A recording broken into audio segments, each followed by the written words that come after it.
¿verdad? Porque a través de Él tenemos salvación y vida eterna. Les invito a que por favor abran sus Biblias en la primera carta del apóstol Pablo a la iglesia de Corinto, en el capítulo 16. Y hoy vamos a ver los versos 13 y 14. Versos 13 y 14. Abra ahí su Biblia, por favor.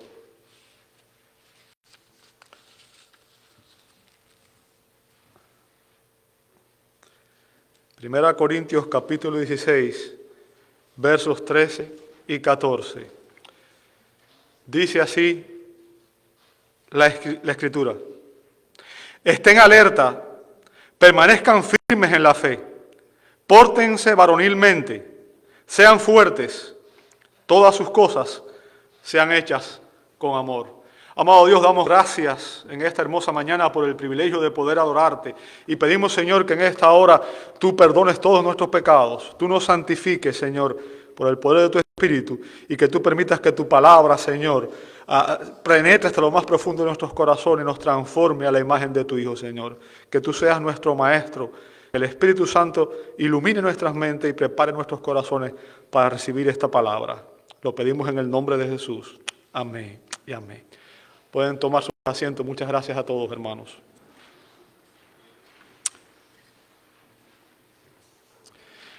Todo el mundo tiene en su vida una serie de resoluciones por las cuales guía su vida, ¿verdad? Todo el mundo tiene una serie de principios o resoluciones por las cuales guía su vida. Hay personas que dicen, para mí lo más importante es el trabajo, y ese se convierte en el patrón de vida. Hace todo lo posible por enfocarse en su trabajo. En fin, todo el mundo tiene resoluciones que guían su vida. El gran teólogo puritano Jonathan Edwards se trazó las siguientes resoluciones, y voy a citar solamente 5 porque eran 70, ¿ok? La verdad, yo quiero ser honesto, 5 para mí está bien, pero 70 yo no me acordaría. Pero bueno, él no soy yo, obviamente. Estas son las resoluciones de Jonathan Edwards. Resuelvo que haré todo lo que piense que sea para la mayor gloria de Dios. Esa es una decisión o una resolución que todo cristiano debía hacer, ¿verdad? Resuelvo que todo lo que piense, que haré que todo lo que piense que sea para la mayor gloria de Dios. En otras palabras, la prioridad de Jonathan Edwards era glorificar a Dios en su vida, en todos los aspectos de su vida. Resuelvo no perder el tiempo, sino invertirlo en la mejor manera que pueda. Resuelvo nunca hablar mal de nadie de tal manera que ocasione su deshonra. Resuelvo nunca hacer nada por venganza. Resuelvo nunca hacer nada que tendría miedo de hacer si fuera la última hora de mi vida. Estas fueron las resoluciones que guiaron la vida de este gran varón de Dios. Ahora, yo no sé cuáles son sus resoluciones, no sé cuáles son los principios que guían su vida, pero en los versos que vamos a examinar el día de hoy, 1 Corintios 16, 13 y 14, el apóstol Pablo da una serie de resoluciones que deberían ser la guía en todos nosotros. Deberían guiar nuestra conducta, nuestra manera de ser, nuestra manera de vivir. Y eso es lo que vamos a ver al día de hoy. Aprenderemos 5 principios esenciales para la vida cristiana. 5 principios esenciales para la vida cristiana. ¿Cuáles son esos principios? Bueno, aquí se nos ordena a todos los cristianos permanecer alertas. En el verso 13, la primera parte, la parte A. Permanecer firmes. En el verso 13, la parte B. Ser valientes. Verso 13c, ser fuertes, 13d, y ser amorosos en el verso 14. Bien, fíjense, vamos a empezar con la primera resolución, el primer principio. Dice el apóstol Pablo, estad alerta, estad alerta. Fíjense, esta expresión es la traducción de un solo verbo griego. Bien, un solo verbo griego. Y ese verbo está en imperativo. ¿Qué significa? Es un mandato, es una orden. En otras palabras, Pablo, el apóstol Pablo, inspirado por el Espíritu de Dios, nos manda a todos los cristianos, y eso lo incluye usted y me incluye a mí, a estar alerta. Ahora, el significado de este verbo griego, entre sus varios significados está estar con vida, pero obviamente esa no es la idea aquí. Estar despiertos, hay una cierta relación con eso, pero también implica velar y estar alerta. Bien, estar en una actitud de pendiente, vigilante, alerta en todo tiempo. Como dije, es un mandato a que usted y yo nos mantengamos velando, vigilantes. Y la razón que usted, la pregunta que debemos hacer no es ¿por qué debo permanecer alerta y vigilante? ¿Verdad? ¿Cuál es el propósito aquí? Y eso vamos a ir allá a explicar exactamente la razón por la cual Pablo da este mandato. Yo quiero que usted entienda también, este verbo no solamente está en imperativo, sino que también está en tiempo presente, así que implica que usted y yo debemos estar en esta actitud constantemente, debíamos estar todo el tiempo velando y alertas. Bien, ahora la pregunta es ¿por qué? ¿Por qué? ¿Por qué usted cree que usted debe estar alerta y vigilante? Déjeme explicarle, y esto es lo que muchos cristianos no entendemos a veces y no nos damos cuenta. El creyente está en medio de una batalla espiritual. Si usted no entiende eso, usted no ha entendido todavía lo que es el cristianismo. El creyente está en medio de una intensa y continua batalla espiritual. Bien, la Biblia nos enseña que tenemos tres grandes enemigos: Satanás y sus demonios, obviamente, que intentan estar todo el tiempo tentándonos. Nuestra propia carne, nuestra propia naturaleza caída, que muchas veces nos induce a hacer aquellos que sabemos que es pecado. Y también el mundo, la cultura en que vivimos, que es totalmente opuesta a la voluntad de Dios para nosotros. Y es por eso que Pablo dice que un cristiano debe estar alerta todo tiempo. Ahora, yo quiero que usted entienda, el punto aquí es el siguiente: Pablo ve al cristiano como un militar en medio de un campo de batalla. Imagínese usted un militar en medio de un campo de batalla que está descuidado, que no está alerta, que no está vigilante, cuando hay un enemigo que está al frente y que está intentando matarlo. ¿Ok? Y ese es el punto que tenemos que tener en cuenta. Muchas veces nosotros como cristianos pensamos que la vida cristiana es simplemente venir el domingo a la iglesia y ya. No, pero un cristiano es cristiano 24 horas los 7 días de la semana. Y constantemente está involucrado en una batalla espiritual. Bien, fíjense, aunque este mandato de Pablo, fue dirigido específicamente a la iglesia de Corinto, a los creyentes de la iglesia en Corinto, como dije, se aplica a todos los creyentes de todas las épocas y en todo lugar. Por tanto, este mandato es para usted y para mí. El primer principio que Pablo da aquí es que usted y yo debemos ser vigilantes, debemos estar alertas, en lugar de ser espiritualmente indiferentes y apáticos. O sea, debemos estar alertas y vigilantes en lugar de ser espiritualmente negligentes, indiferentes y apáticos. Y esto es importante, hermano. Es sumamente importante. Quiero ponerle un ejemplo para que usted entienda específicamente de qué estoy hablando. Usted recuerda lo que sucedió con nuestro Señor Jesucristo la última noche antes de ser encarcelado y juzgado y ejecutado.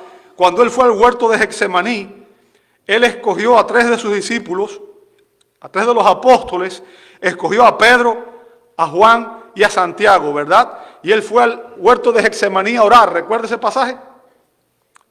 Mateo 26, 38 al 43.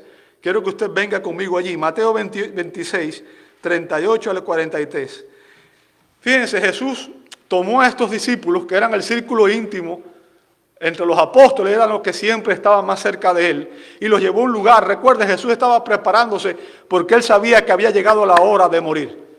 Sabía que había llegado la hora de enfrentar la razón por la cual él había venido a este mundo, que era cargar con nuestros pecados, ¿cierto? Y dice que él escogió a estos 3 discípulos, Pedro, Juan y Santiago, y los llevó a este monte apartado a orar. Y esto nos enseña algo. Fíjense, Jesús nuestro Señor oraba en todo tiempo. Usted ve, cuando usted lee el Nuevo Testamento, en los Evangelios, se da cuenta que una de las cosas que hacía Jesús era que oraba continuamente. Y no oraba por 5 minutos. Usted ve que en ocasiones se dice que oraba toda la noche. Toda la noche. Orando. Dice el verso 38, entonces les dijo a los apóstoles Pedro, Juan y Santiago, mi alma está muy afligida hasta el punto de la muerte. Quedaos aquí, y después ¿qué dice? Y velad conmigo. O sea, él está pidiendo a estos hermanos que oren con él, que oren por él, porque él está consciente de lo que viene. Él está consciente que había llegado la hora de las tinieblas, está consciente de que era la hora en la cual él iba a ser traicionado, iba a ser hecho prisionero, iba a ser juzgado, iba a ser condenado injustamente e iba a ser ejecutado. ¿Bien? Y él está pidiendo a estos discípulos que lo apoyen en oración, que velen con él, velad conmigo. ¿Bien? Y adelantándose un poco, cayó sobre su rostro, orando y diciendo, Padre mío, si es posible que pase de mí esta copa, pero no sea como yo quiero, sino como tú quieres. Fíjense, Jesús estaba enfrentando aquí una prueba. Una prueba. Y yo quiero que usted entienda, esta prueba se podía convertir en una tentación. ¿Entiende lo que estoy diciendo? La prueba se podía convertir en una tentación. ¿Cuál sería la tentación? En vez de ir a la cruz y morir por esta gente, ¿por qué, Señor, tú no buscas otro mecanismo, otra manera de resolver el problema? Esa es la prueba. Si es posible, pasa de mí esta copa. ¿Se da cuenta? Esa es la prueba. Pero fíjense, sin embargo, Jesús vence la prueba y para él no se convierte en una tentación porque él dice, no se haga mi voluntad, sino la tuya.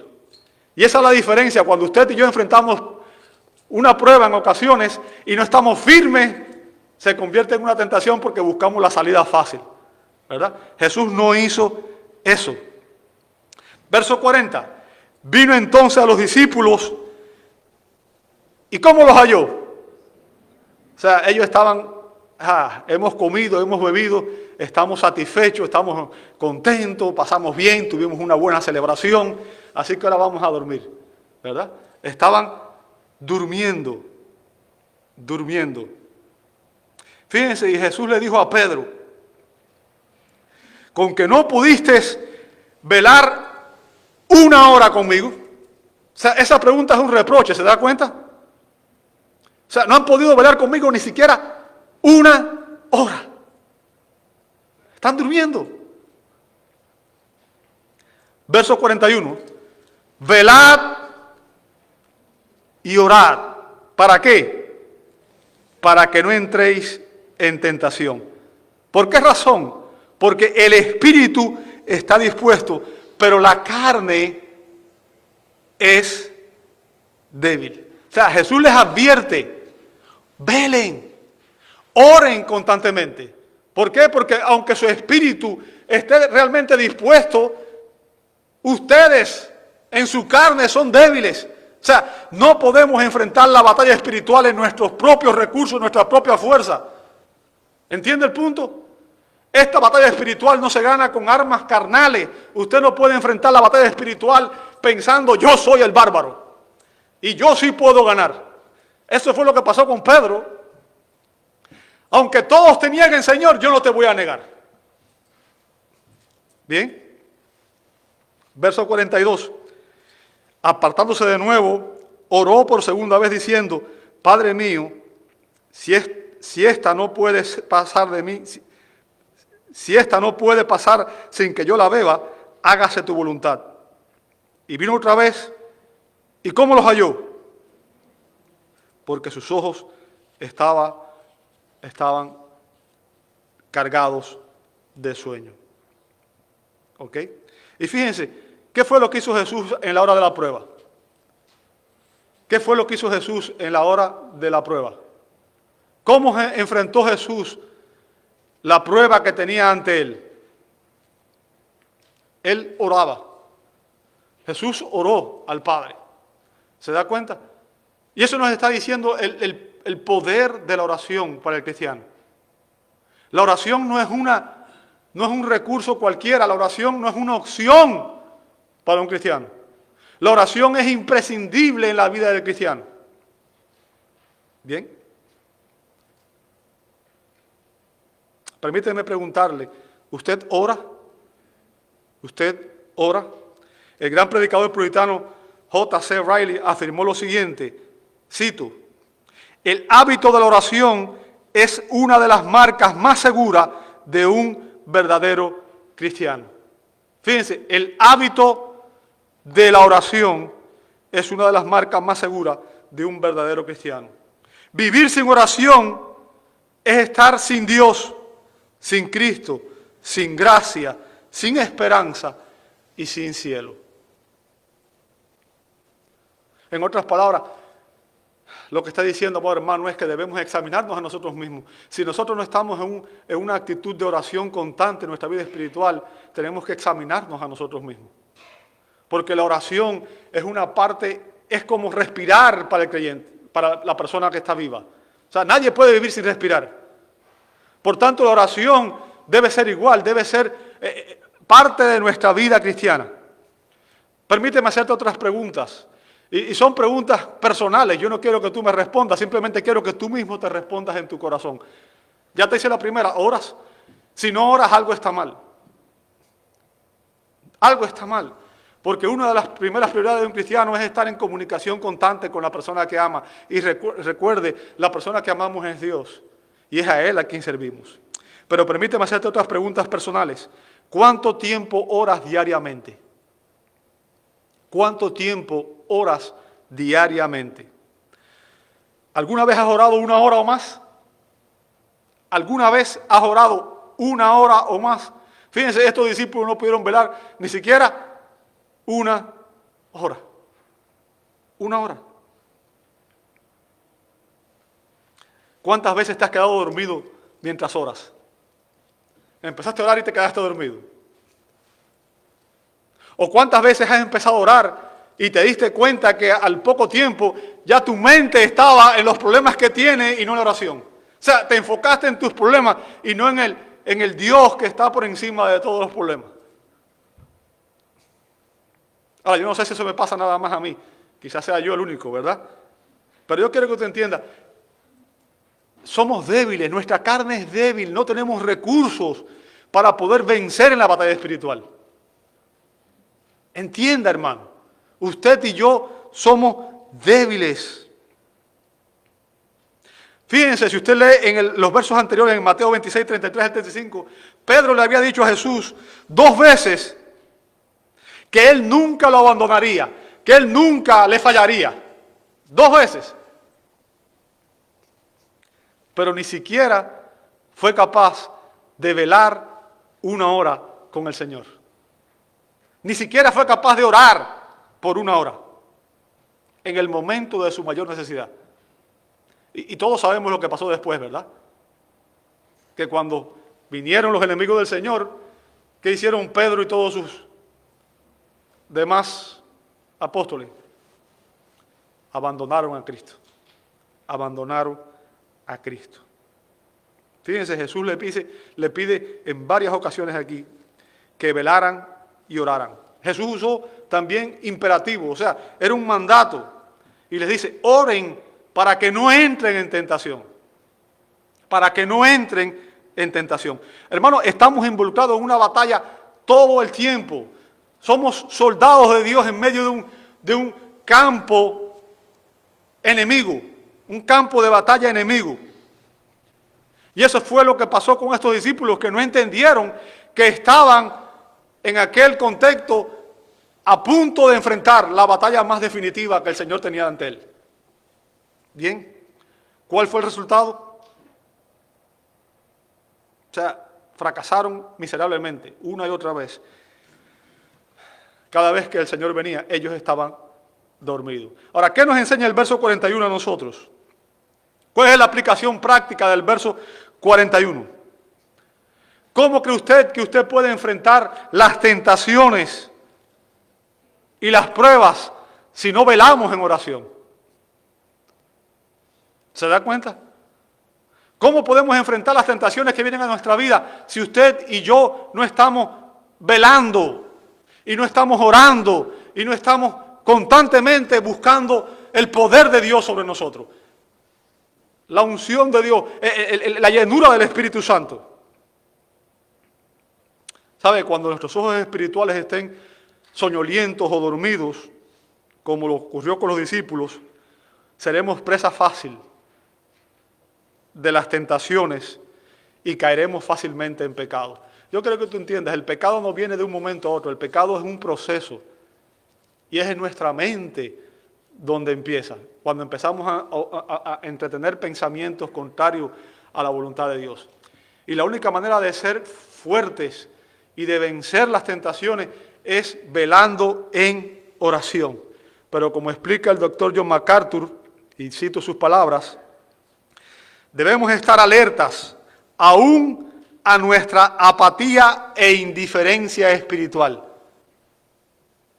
Apatía e indiferencia espiritual.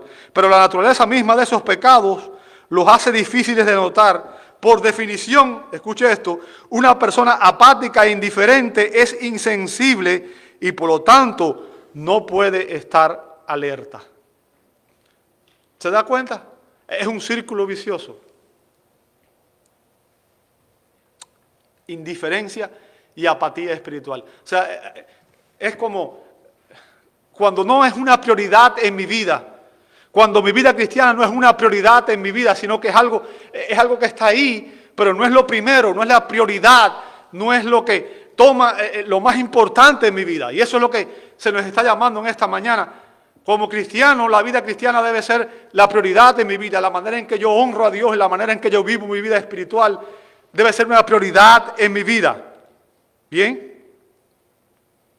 Debíamos estar dependiendo de Dios continuamente en oración. Y no ser apáticos. ¿Sabe? La apatía se demuestra cuando usted prioriza cualquier cosa menos las cosas de Dios. Cuando usted prioriza cualquier cosa en lugar de la oración, en lugar de la lectura, la meditación de la palabra, en lugar del servicio, en lugar de asistir a los cultos de la iglesia, en lugar de formar parte de un ministerio en la iglesia, todo eso es precisamente indiferencia o apatía espiritual. Bien. Jesús le había advertido a Pedro. Y sabe, esa advertencia también es para usted y para mí. Jesús le había advertido a Pedro en Lucas 22:31 que Satanás los había pedido para zarandearlo. Cuando él dijo, no te preocupes que yo no te voy a dejar, Jesús le dijo, ¿sabes qué? Porque Jesús conoce el corazón de los hombres. Y sabía que Pedro estaba pensando, yo soy el bárbaro, yo puedo hacer esto. Y ese es el problema nuestro, que muchas veces queremos vivir la vida cristiana en base a nuestra propia fuerza. Y no funciona así. Pedro aprendió su lección. Bien. Pedro aprendió su lección. Pedro cayó y negó al Señor 3 veces. 3 veces. Y una de ellas con maldición. Yo ni siquiera conozco a ese hombre. Y qué vergüenza. ¿Verdad? Pero sabes, él aprendió la lección. Recuerda la advertencia que hizo el apóstol Pedro en 1 de Pedro 5:8. Recuerda la advertencia que él hizo, nos hace a todos nosotros los cristianos. Fíjense lo que dice 1 de Pedro 5:8. Sed de espíritu sobrio. Estad como alertas, estén vigilantes. ¿Por qué razón? Vuestro adversario, el diablo, anda al acecho como león rugiente, buscando a quien devorar. En otras palabras, usted y yo estamos continuamente en campo enemigo y estamos bajo asedio. Pedro aprendió la lección. Un cristiano que no está alerta, que no está orando continuamente, es presa fácil de la tentación y va a caer en pecado. Olvídese. Bien. Para poder resistir los ataques del enemigo, los cristianos debemos estar alertas. Como dice Efesios 6:18, con toda oración y súplica. Orad en todo, fíjense, orad, ¿cuándo? En todo tiempo. ¿Qué significa eso? ¿Sabe? Usted no tiene que para orar cerrar los ojos y tirarse de rodillas. No, uno puede orar incluso cuando va manejando en el freeway. Usted puede ir con los ojos abiertos y orando. Usted puede orar mientras está trabajando. Orar es simplemente estar conversando con Dios en su mente. Y usted puede orar todo el tiempo. No tiene que tener una actitud o estar en un lugar o tener una posición. No, la oración debe ser una actitud constante del cristiano. Orad en todo tiempo. Ahora, ¿cómo debemos orar? Fíjense, ahí lo dice. En el Espíritu. ¿Qué significa eso? El Espíritu Santo es el que guía nuestras oraciones. En otras palabras, cuando usted y yo vayamos a orar, no tenemos que tener una agenda de lo que queremos. Señor, vengo a pedirte que tú me dejes esto y esto otro. Y punto, ya, esa es mi oración. Eso no es orar. Eso es demandar. Y eso es lo que hacemos muchas veces, ¿verdad?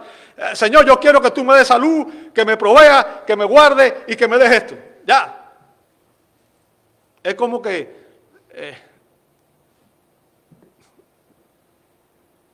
orando en todo tiempo, en el Espíritu.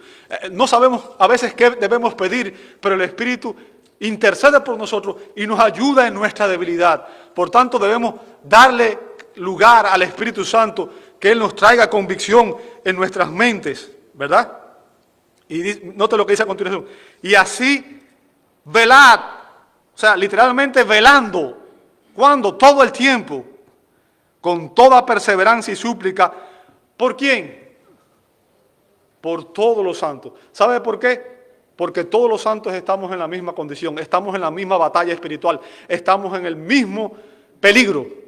Por eso debíamos velar y orar los unos por los otros.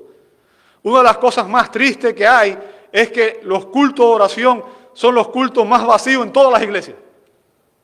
Porque el pueblo de Dios no tiene idea de que la oración es el arma más valiosa que tiene la batalla espiritual. Y déjame decirte, un soldado, un cristiano que no ora es como un soldado sin armamento. ¿Ok? Es un soldado sin arma. Debemos orar en el poder del Espíritu. Debemos orar perseverantemente, con intensidad, por todos los cristianos, para poder prevalecer en esta guerra espiritual en la que estamos involucrados. Ahora, así que una de las armas que tenemos contra la tentación y el pecado, ¿cuál es? La oración. Pero, ¿recuerdas otra arma que Jesús usó en la ocasión que Él fue tentado? Cuando vemos en Mateo 4, 1 al 11, ¿recuerdan cuál fue la otra arma que Jesús usó? ¿Recuerdan? Escrito está. Escrito está. Escrito está. 3 veces. ¿Cuál fue esa arma? Jesús conocía la Escritura. Jesús conocía la palabra de Dios. Jesús conocía la voluntad de Dios para su vida y por tanto podía identificar cuando el enemigo lo tentaba, podía identificar que esa no era la voluntad de Dios para su vida. ¿Cómo yo sé cuál es la voluntad de Dios para mi vida? Bueno, Dios la ha revelado en su palabra. Y yo la recibo cuando yo confío en su palabra y cuando en oración yo estoy seguro que ese es el propósito de Dios para mí. ¿Bien? ¿Cómo podemos usted y yo vencer las tentaciones si nuestras mentes no están siendo renovadas en la palabra de Dios, como dice Efesios 4:23? Mentes renovadas en la palabra de Dios. ¿Qué significa eso? Que en vez de pensar como piensa todo el mundo, en vez de pensar como piensa la cultura, en vez de pensar como piensan los incrédulos, un cristiano debe pensar como Dios quiere que pensemos. Y lo que Dios quiere que pensemos está revelado ¿dónde? En su palabra. Y es por eso que se nos dice en 1 Corintios 2:16 que un cristiano tiene la mente de Cristo. ¿Cómo yo puedo tener la mente de Cristo? ¿Cómo yo puedo pensar como Cristo? ¿Dónde encuentro a Cristo? ¿En mí mismo? ¿En su palabra? en su palabra, a menos que usted lea la Escritura y el Espíritu de Dios lo ilumine para que entienda lo que Dios quiere de usted, nunca va a poder vencer las tentaciones, porque nunca va a saber cuál es la voluntad de Dios y cuál no. ¿Cómo? ¿Por qué no lo sabemos? Porque no conocemos la Escritura. Si Jesús hubiera sido como muchos de nosotros, cuando el enemigo lo tentó y le dijo, ¿sabes qué? Lánzate que Él mandará a sus ángeles, hubiera dicho, verdad, la Escritura dice eso, me voy a lanzar. Pero Jesús sabía que eso era una tentación, que no era la voluntad de Dios. Porque la Escritura también dice que no debemos tentar al Señor nuestro Dios. Él conocía la Escritura. Pero ¿cómo puede usted vencer la tentación si usted no sabe lo que dice la Escritura? Si usted nunca lee, medita, memoriza la Escritura.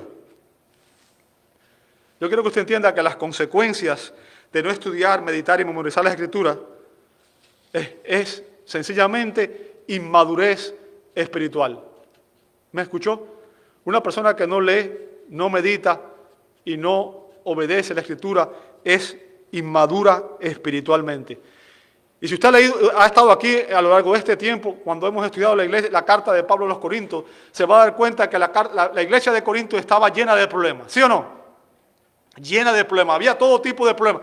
Había inmoralidad, división, murmuración, se estaban llevando a los tribunales, cosas que ni siquiera los incrédulos debían vivir, mucho menos la iglesia.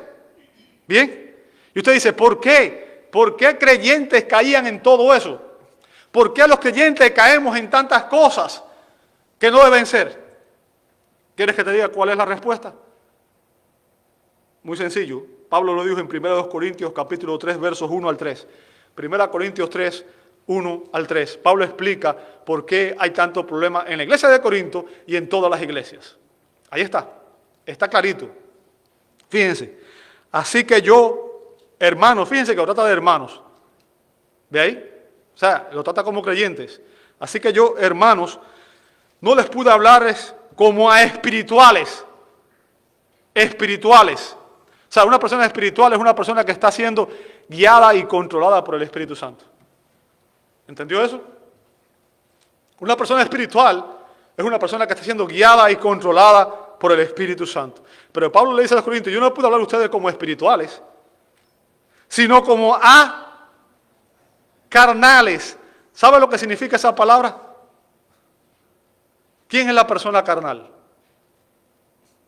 La persona carnal es aquella que es controlada por la carne. Y la carne ahí se refiere no a nuestra carne física, sino se refiere a la naturaleza pecaminosa. Por tanto, se refiere a una persona que actúa constantemente impulsado por sus apetitos de la carne, por la vanagloria de la vida, de los ojos. Esa es la persona carnal. Y la persona carnal son incrédulas. ¿Entiende eso? Los incrédulos son personas carnales porque su vida está controlada por sus apetitos carnales. Ellos viven para satisfacer los deseos, los apetitos de su carne. ¿Bien? Y Pablo le dice a los creyentes, no les puedo hablar como si fueran espirituales, sino como a carnales.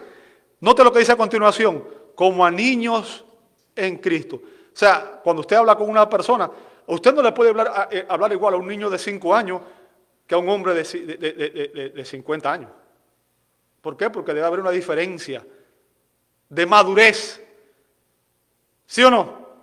Un niño de 5 años usted no le puede decir muchas cosas porque no las entiende. Pero un hombre de 50 años debe entender, porque debe ser maduro. Pero déjeme decirle, usted puede estar 50 años en una iglesia y ser de 5 años, o de 5 meses, o de 5 días. Porque la madurez espiritual no se obtiene, así como la madurez emocional y psicológica tampoco se obtiene con los años. Yo conozco gente que tiene 50 años y se portan peor que niños de 5 años. La madurez no viene por casualidad. La madurez es resultado de algo. Bien, y Pablo dice a los creyentes, ustedes son niños en Cristo. Fíjense la razón por la cual permanecían inmaduros. Verso 2, os di a beber leche. ¿Quiénes son los que beben leche nada más? en su dieta? Solamente leche. Los niños, los bebés. A un bebé hay que darle leche, porque es lo único que su cuerpecito, es lo único que su estómago soporta. Si usted un niño recién nacido le empieza a dar carnes y cosas, como no tiene dentadura, no tiene, lo va a enfermar, ¿cierto? Entonces, la leche materna es lo primero. ¿Por qué? Porque eso lo fortalece, pero a medida que el bebé va madurando, va creciendo, esa dieta deja de ser eficaz. Os di a beber leche, no alimentos sólidos, porque todavía no podían recibirlo. O sea, Pablo está diciéndole ahí, cuando yo estuve entre ustedes como su pastor, la primera vez que llegué a la iglesia, ustedes eran nuevos creyentes, estaban nuevos todavía, así que tuve que tratarlo con delicadeza, tuve que hablarles como a niños espirituales, ¿verdad? Porque no podían recibir el alimento sólido. Dice después, en verdad, fíjense, ya esto aquí es un reproche, ni aún ahora podéis. O sea, después de eso, después de 18 meses que estuvo Pablo, Pablo se había ido y ahora habían pasado cerca de 3 años y ahora Pablo les está escribiendo y todavía seguían en la misma condición. Seguían siendo niños espirituales. Dice Pablo en el verso 3, porque todavía soy carnales. Ahora, yo quiero que usted entienda, Pablo no está diciendo aquí que hay cristianos carnales, eso no es lo que Pablo está diciendo. Lo que está diciendo es que en ocasiones los cristianos inmaduros actuamos como las personas carnales, o sea, actuamos como los incrédulos, como los no creyentes, actuamos en la carne y como niños. ¿Bien? Como dije, ¿quién está en mayor riesgo de ser seducido? ¿Un adulto o un niño? ¿Quién cree usted que está en más peligro de ser engañado y seducido? ¿Un adulto o un niño? ¿Por qué usted cree que existen tantas leyes que protegen a los niños? O sea, los cristianos de Corinto no eran espirituales, no estaban totalmente controlados por el Espíritu. Y Pablo les dice que se están comportando como carnales, como incrédulos. Aún estaban siendo controlados por su naturaleza caída. Su inmadurez fue la causa de todos los problemas que había en aquella iglesia. ¿Por qué? Porque una persona inmadura es fácil de seducir y de engañar. ¿Sí o no? Usted, un niño, viene con un dulce y lo atrae y se lo lleva. Fácil. Lo engaña con cualquier cosa, porque no tiene madurez, no pueden ver la intención de la persona que está frente a ellos. ¿Bien? Ahora, ¿cómo podemos crecer espiritualmente si no velamos en oración y no estudiamos la palabra y no conocemos cuál es la voluntad de Dios revelada para nosotros? Ahora, además de estar alerta, Pablo nos dice en segundo lugar que debemos estar firmes. Verso 13, a continuación dice, permaneced firmes ¿en qué? Firmes en la fe. Ahora, déjame hacerte una pregunta. ¿Qué es la fe? ¿Qué es la fe? ¿Alguien puede responder? No quiero que responda, la pregunta es retórica. Perdón, yo voy a responder. Pero yo estoy seguro que la mayoría de ustedes, los que llevan tiempo en la iglesia, ya sé la respuesta que van a dar. Es pues la fe, la certeza de lo que se espera, la convicción de lo que no se ve. Hebreos 11:1. ¿Sí o no? Gracias por la respuesta. Ahora te hago otra pregunta. ¿Qué significa eso? Explícamelo. Explícamelo. ¿Qué significa eso? ¿Qué es fe? Hay personas que dicen, no importa lo que creas, lo importante es creer. Eso es un absurdo. Porque eso es tener fe en la fe. Y yo quiero que te entiendas, la fe tiene un objeto. O sea, la fe tiene que estar puesta en algo. Una persona puede decir, yo tengo fe de que puedo volar, pero si usted lo lanza de un edificio de 20 plantas, sabemos cuál va a ser el resultado. Entonces, la fe tiene que tener fundamentos lógicos, razonables.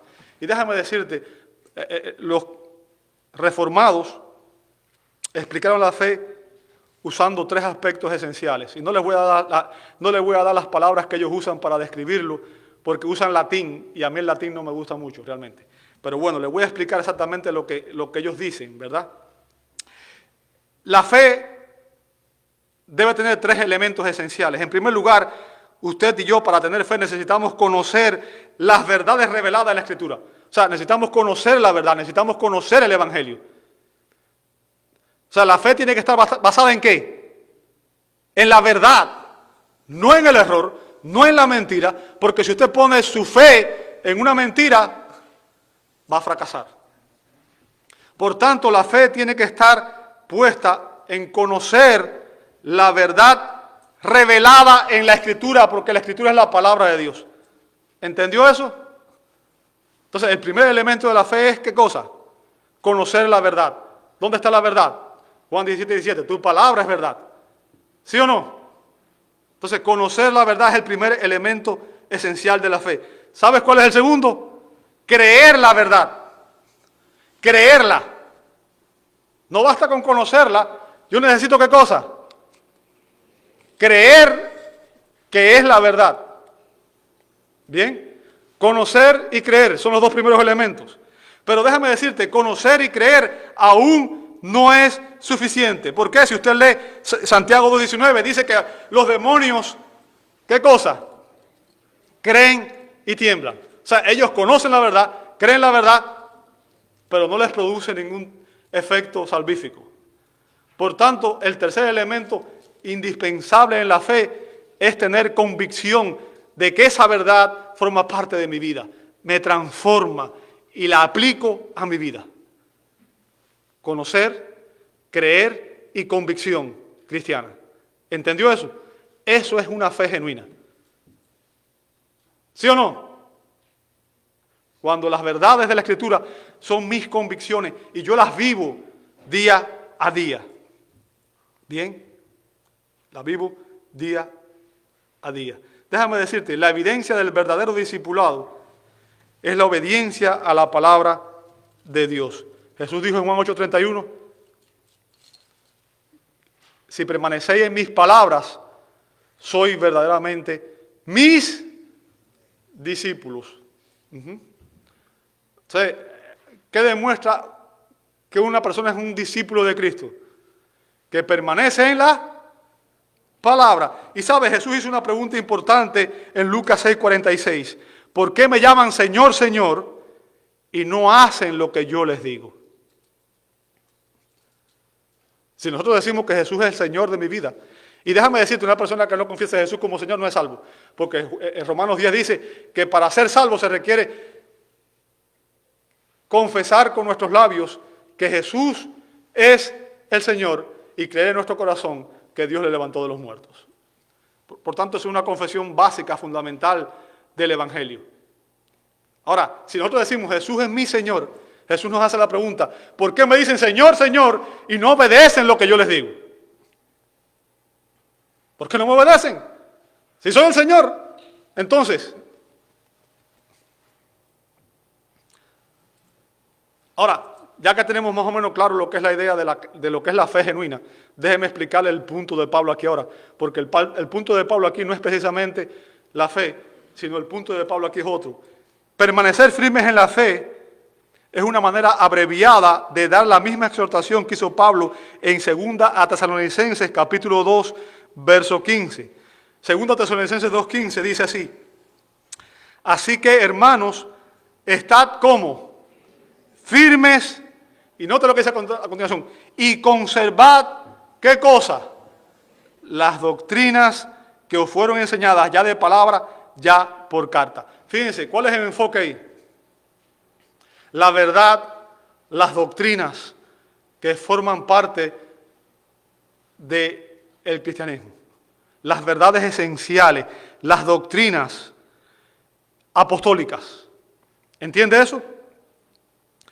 Cuando Pablo dice permanecer firmes en la fe, se refiere aquí a que debemos permanecer firmes en el conjunto de verdades doctrinales que nos han sido reveladas por los apóstoles y los profetas en la palabra de Dios. ¿Lo entendió? ¿Hello? No se me duerman, no se me distraigan. ¿Bien? Se refiere a ese grupo de verdades doctrinales. Y déjeme decirle, uno de los problemas más graves que tiene la iglesia hoy es que la gente dice, enséñame lo que tengo que hacer, No me des doctrina.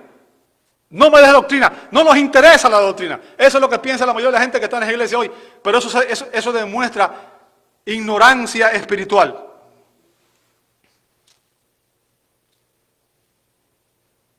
¿Por qué? Ya expliqué. La fe tiene 3 aspectos. Conocer la verdad, creer la verdad y convicciones basadas en la verdad.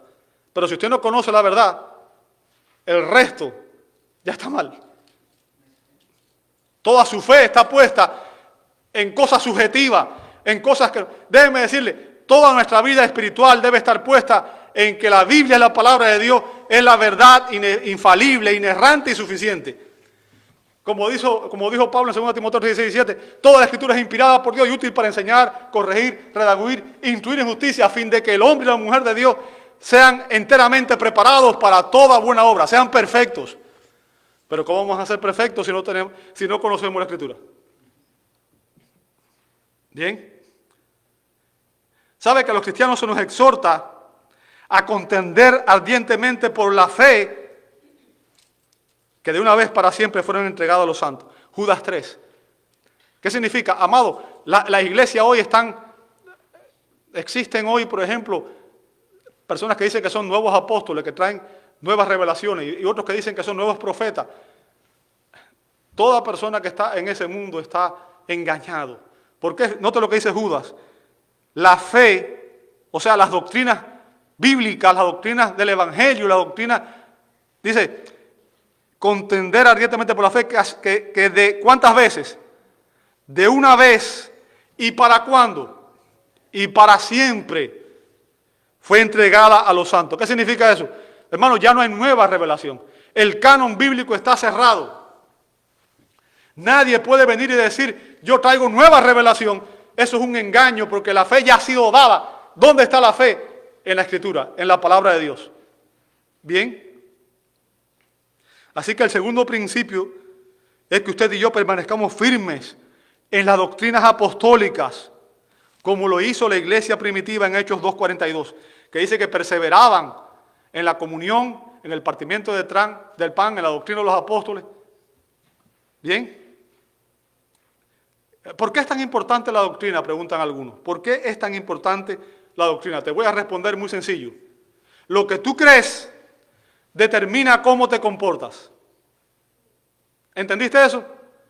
Lo que tú crees determina cómo te comportas.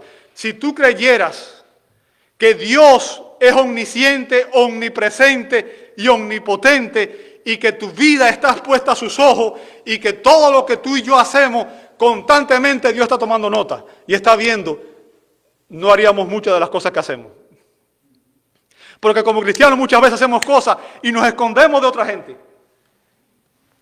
Y nos preocupamos por lo que la gente piensa y se nos olvida, como dice el Salmo 139, que no hay un lugar donde usted y yo nos podamos esconder de la presencia de Dios. Y al final de cuentas, a quien vamos a tener que darle cuenta no es a las personas, ¿es a quién? Es a Dios. Cuando usted y yo vivimos con esa conciencia, entendiendo que vamos a tener que darle cuenta a Dios y que Dios conoce cada pensamiento, que Dios conoce aún la palabra, aún cuando no ha salido por mi lengua, que Dios conoce mis actitudes y conoce incluso las motivaciones en mi corazón. Eso debería darnos pánico. Se lo voy a poner de otra manera para que a ver si usted me entiende. Imagínese que el próximo domingo, cuando usted y yo viniéramos aquí, pusiéramos aquí una película de todo lo que nosotros pensamos, sentimos e hicimos en una semana. ¿Cuántos de nosotros vendríamos el próximo domingo? Vamos a anunciarlo. Próximo domingo, una película de tu vida. Todo lo que pensaste, sentiste e hiciste esta semana. Ahora, yo quiero que usted entienda, todo aquello de lo cual nos avergonzamos, todo aquello de lo cual nosotros sabemos que está mal y lo hacemos, es una desobediencia a Dios. Y si no estamos velando continuamente, no se trata de venir el domingo, se trata de tener una vida cristiana comprometida con Dios todo el tiempo.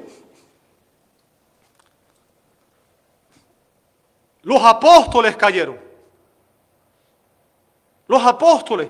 Pedro cayó en pecado. ¿Qué le hace pensar a usted? ¿Qué me hace pensar a mí que nosotros no vamos a caer.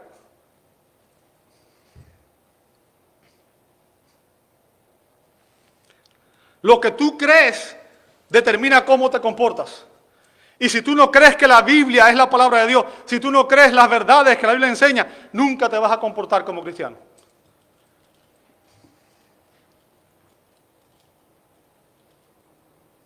Lamentablemente los corintios, como muchos creyentes hoy, son como niños que son sacudidos por las olas y llevados de aquí para allá por todo viento de doctrina, por la astucia de hombres que por las artimañas engañosas del error seducen, ¿verdad? Como dice Efesios 4:14. En otras palabras, hay personas que se dejan engañar cuando se les habla bonito. Cuando se les habla bonito. Los cristianos estamos en constante peligro de ser seducidos y arrastrados, no solo por las filosofías y las corrientes de pensamiento de la cultura impía en la cual vivimos, sino también por las enseñanzas de los falsos maestros que pervierten la palabra de Dios. Así que debemos tener, se nos llama a tener una cosmovisión bíblica, se nos llama a permanecer velando, a permanecer firmes en el poder de Dios y a usar la armadura de Dios, la armadura que Dios nos ha provisto en Efesios 6 del 10 al 20, ¿verdad? Ahora, además de permanecer firmes, se nos ordena ser valientes. Verso 13 dice, portaos varonilmente. O sea, este verbo aparece solo aquí en el Nuevo Testamento, andrixomai, y la raíz contiene la palabra hombre, varón, masculino. ¿Por qué razón? Se supone que los hombres somos valientes. Se supone, ¿verdad? A veces las mujeres son más valientes que los hombres, ciertamente. Sobre todo cuando vamos al médico, ¿verdad?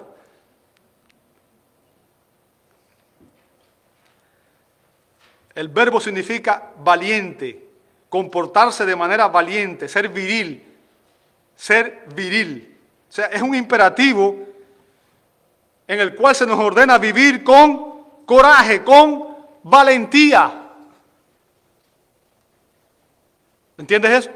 Ahora quiero que vengas conmigo un momento al libro de Josué, capítulo 1.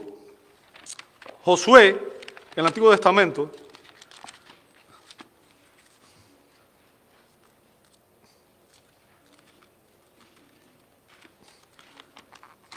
Josué capítulo 1.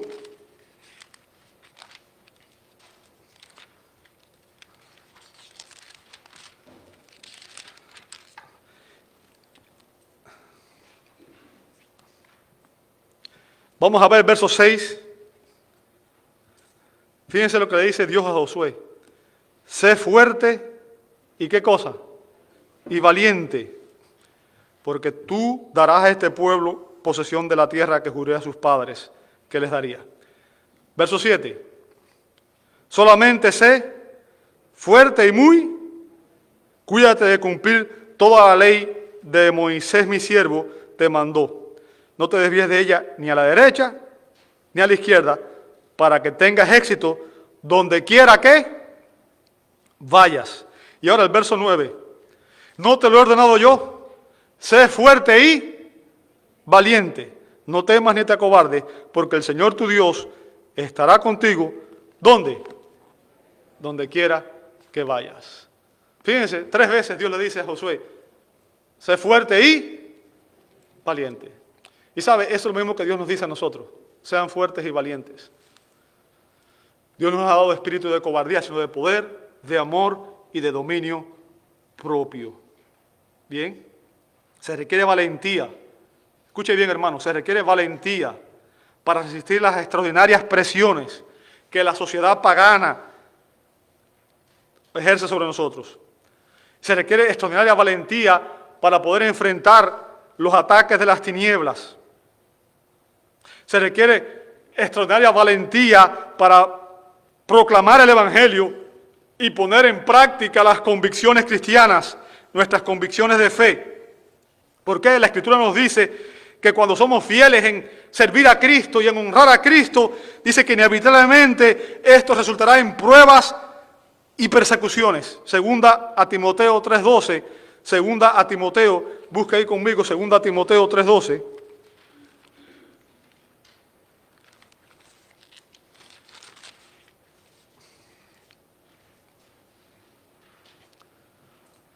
2 Timoteo 3:12,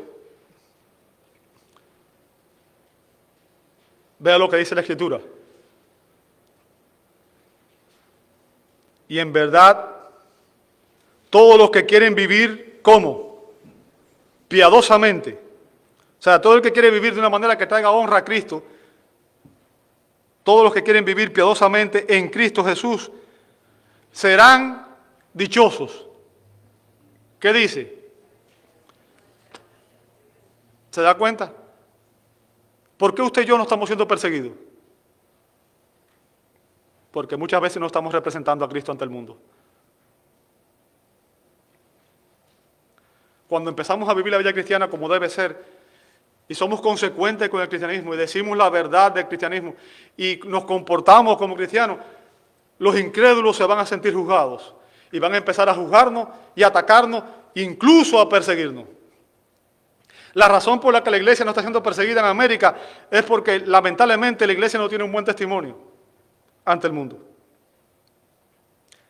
Y la palabra de Dios nos dice que cuando somos fieles, sufriremos pruebas severas y persecuciones. Así que debíamos ser como valientes. Yo quiero que recuerdes una cosa. Jesús dijo que el que se avergüence de él en esta tierra, él se avergonzará de esa persona ante su Padre y ante los ángeles del cielo.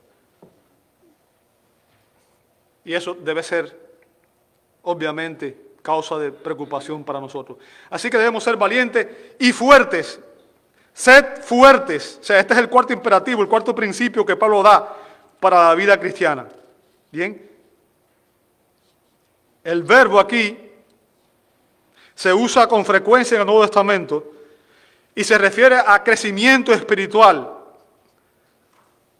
Se refiere a crecer, a una persona madura espiritualmente. Pero ese verbo está en la voz pasiva. Y literalmente significa ser fortalecido. Ser fortalecido. Ahora, yo quiero que usted entienda, no podemos fortalecernos a nosotros mismos. Usted no puede ser fuerte en su propia fuerza. ¿Entiende el punto? Es Dios, es la obra de Dios, es Dios mismo el que nos fortalece.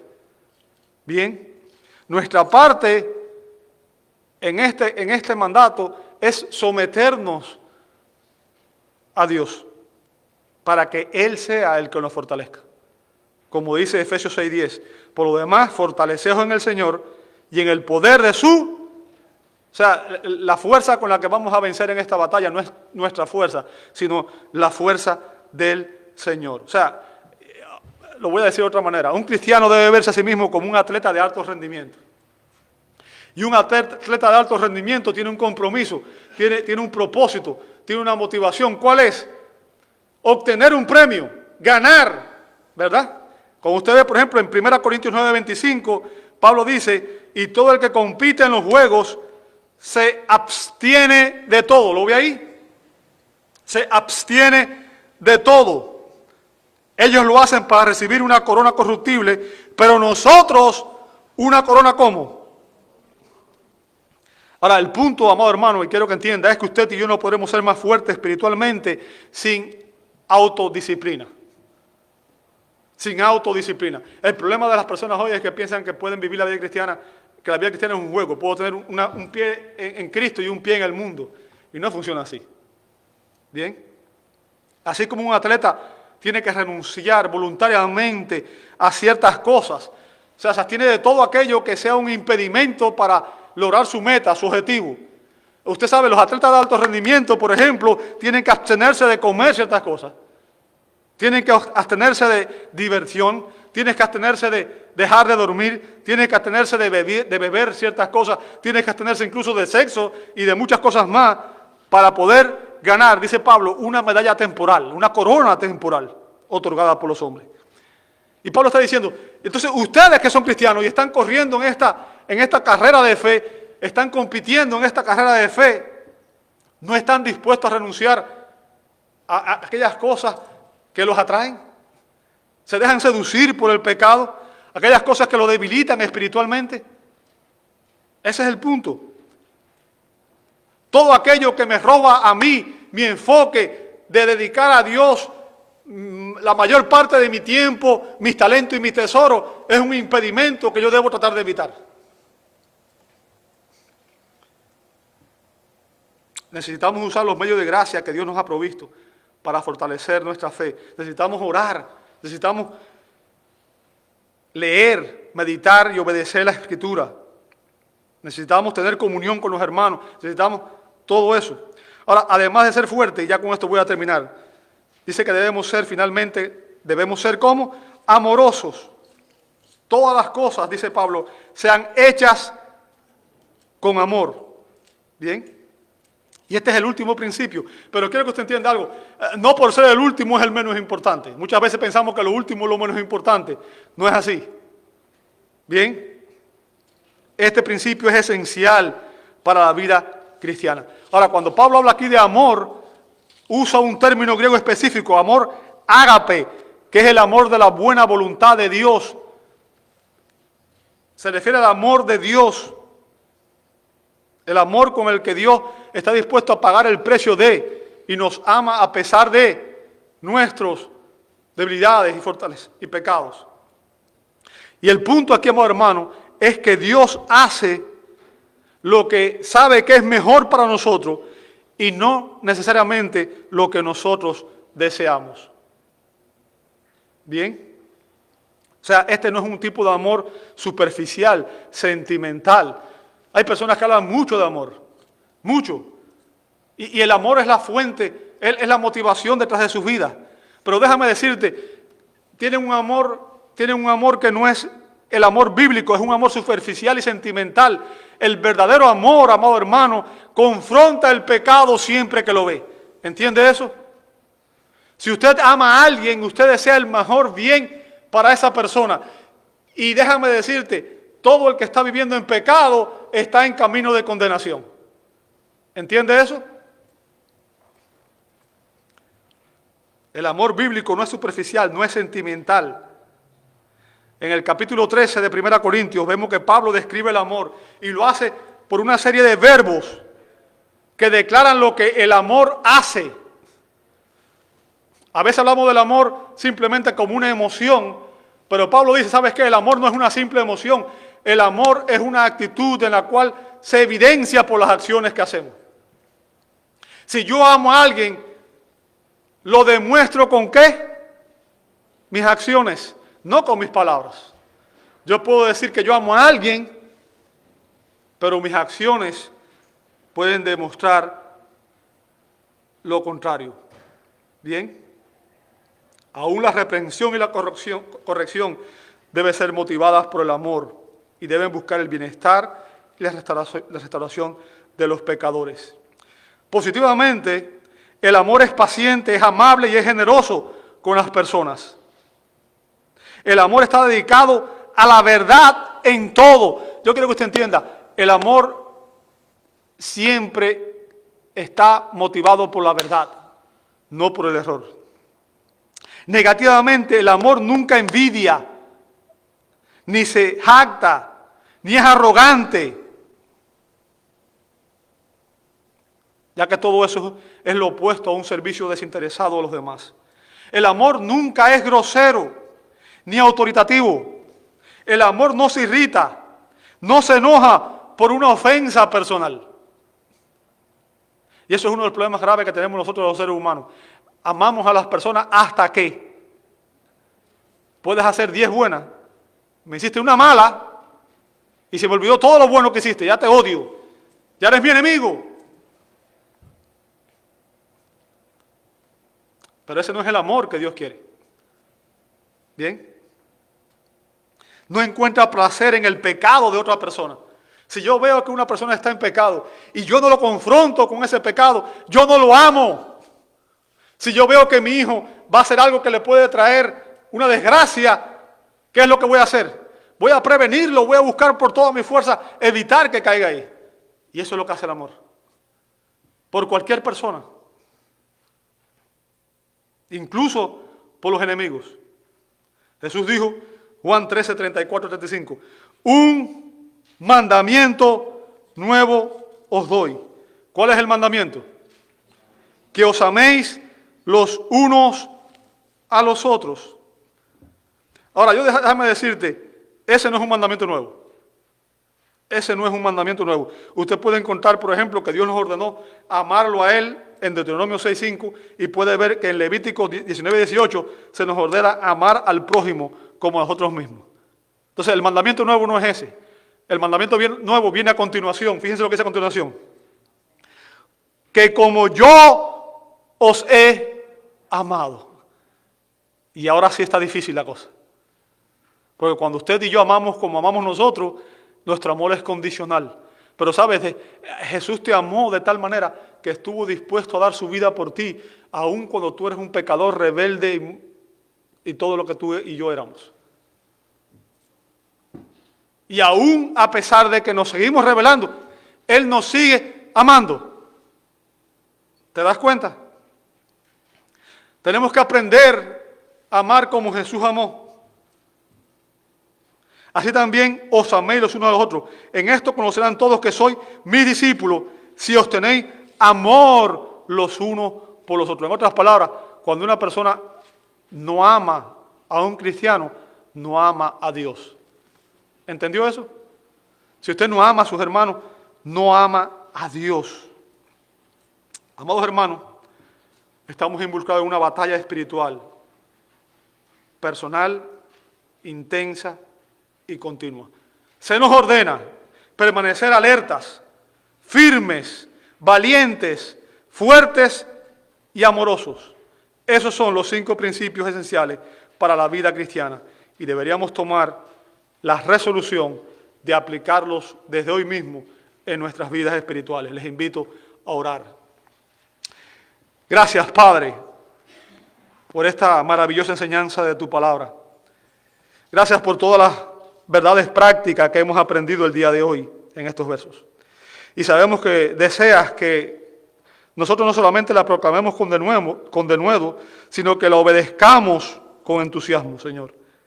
Así que rogamos que tu Santo Espíritu nos ayude a vivir de la manera que tú quieres que vivamos, para que verdaderamente podamos hacer todo lo que hacemos para tu gloria. Oramos en el precioso nombre de nuestro Señor y Salvador Jesucristo. Amén y amén.